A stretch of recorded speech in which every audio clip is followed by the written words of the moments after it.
They didn't bring us stairs. All right, we got a pretty good show for you today. Hopefully we don't have any more of those people. If we do, they're Americans. We gotta hear what they have to say.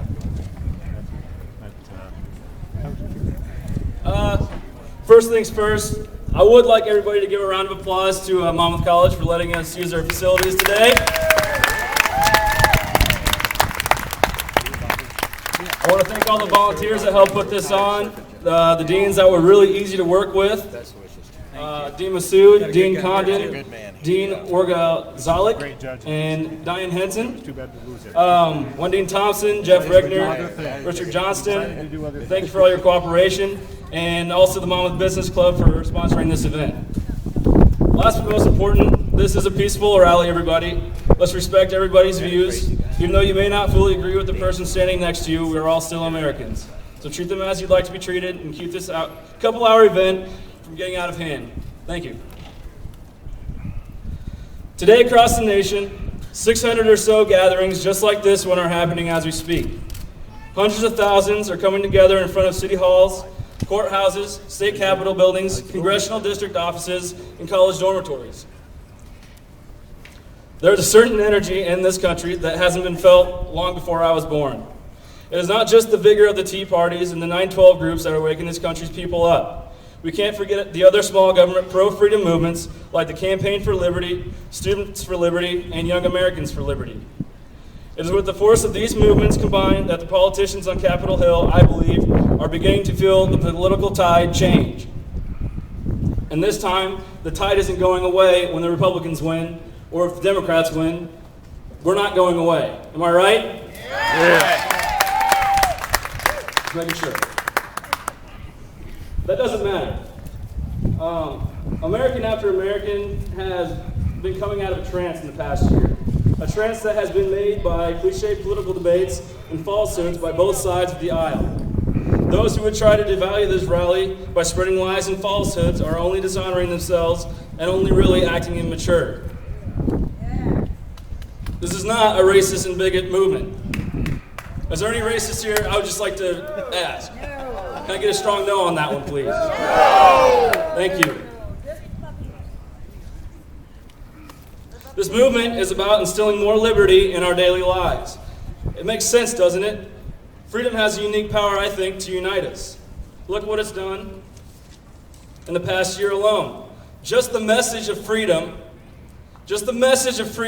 has helped fuel a movement on a national scale with no real leader. It's been us. In case that sounds cliche, it isn't. Most of us, well, some of us, have what is called common sense. I'm going to use a quote from Ron Paul from his book, Revolution, a Manifesto. Common sense tells us when we agree not to treat each other as means to our own selfish ends, but respect one another as individuals with rights and goals of our own, cooperation and goodwill suddenly become possible for the first time. Our government is trying to take our freedoms away, whether they realize it or not.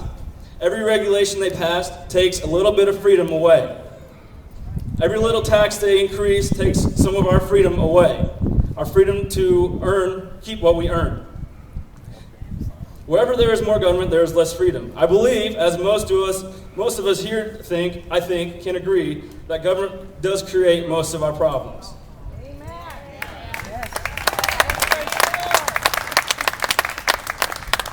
It's funny how much can happen when we're asleep at the wheel.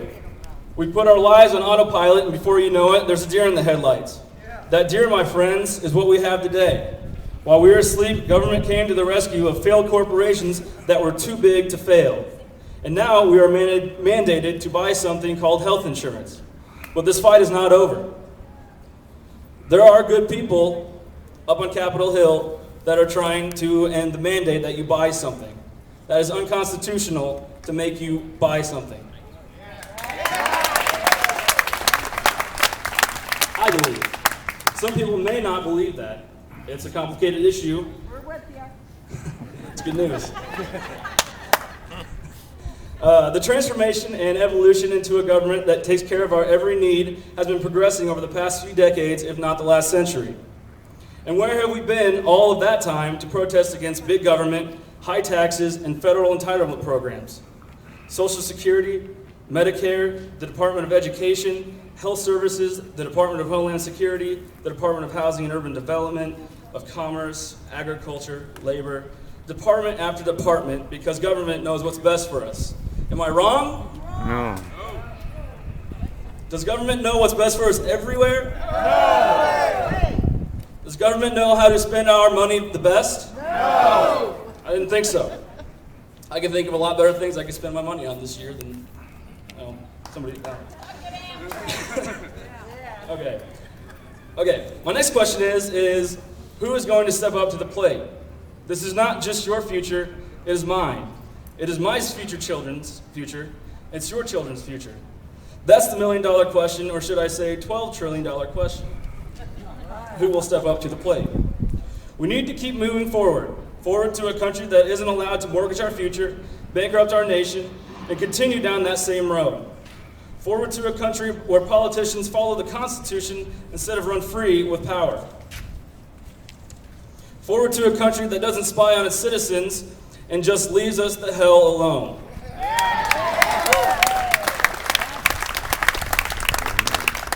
And this isn't a Democrat and a Republican thing. George Bush started the department, or enhanced the Department of Education. He was not a small government Republican. Republicans are not always small government. And let's not forget why we're all here today. We are gathered here today to protest the taxes that we fork over to Uncle Sam every year. What a perfect day to blow off that steam. The government is too intrusive, it is too big, and from my indications is fragile enough right now that it might not be the great country that it always was. The government needs to be at a size where the people can manage the government rather than the government manages the people. We want freedom. We want more liberty. It's not much to ask. The things our government are supposed to do are simple. They protect our property rights and antitrust laws. They make sure our constitutional rights aren't violated. They make sure people aren't dumping garbage in the rivers.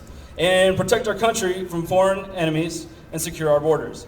Then leave the rest to the states and let us be free.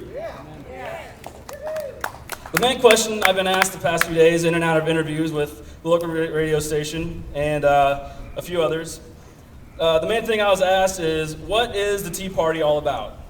Do you have a leader? What ideas do you represent? And the best thing that I could come up with is that we don't have one thing that we're standing for. We all have our own beliefs. We all have what we think is right in our hearts. We have a constitution that some of us want to follow. Well, I guess most of us want to follow. But I want you to ask yourselves what the Tea Party, or better yet, what America means to you. And I want you right now to ask the person you're standing next to what the country means to them and what the Tea Party means to them. So please do that, would you? Roger Johnson. And somebody that you don't know. Bobby. Good to meet you. What does it mean to you? It's like an activity. Constitution or America? The same here. 5 minutes. It's freedom. Clock is ticking. That's what it means. Liberty. It's slipping away. I'm afraid. You're the guy running against Herrick, right? Okay, that's good. You got my vote. Thank you.